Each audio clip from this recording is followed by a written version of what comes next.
অপু বিশ্বাসের নামে নেই কোনো চুরির অভিযোগ, টাকা মেরে খাওয়ার অভিযোগ, নেই কোনো মামলা, নেই কারো আইডি বা চ্যানেল খেয়ে দেওয়ার অভিযোগ, নেই সিন্ডিকেটের অভিযোগ। অপু বিশ্বাস তার সহকর্মীদের সঙ্গে কখনো বাজে অঙ্গভঙ্গি করে ছবি তোলে না, গা ঘেঁষাঘেঁষির সম্পর্কও তার কারোর সাথে নেই। শাকিব খানের দেওয়া কষ্ট সহ্য করতে না পারে ছোট বাচ্চাটাকে নিয়ে এক কথাতেই চলে আসে এবং আজ পর্যন্ত কারোর সাথে বিয়েও করেনি। এমন নায়িকা খুঁজে পাওয়া আসলে অনেক কষ্টসাধ্য ব্যাপার। অপু বিশ্বাসকে আমি আজ পর্যন্ত দেখিনি কোনো খারাপ সিন করতে বা অন্য রেখে কোনো কিছু করতে।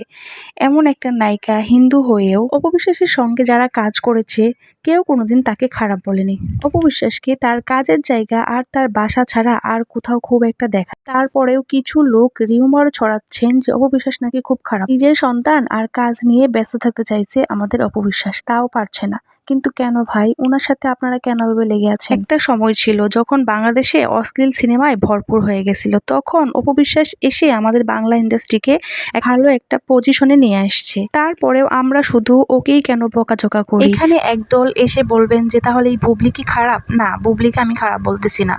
একটা মেয়ের হাজবেন্ড যখন অন্য একটা মেয়ের দিকে নজর দিবে তখন এই মেয়েটার মনের অবস্থা কি হতে পারে আপনারাই বলুন। আচ্ছা যাই হোক, ভিডিওটা যদি ভালো লেগে থাকে তাহলে একটু লাইক কমেন্টস করে যাবেন। Thanks for watching.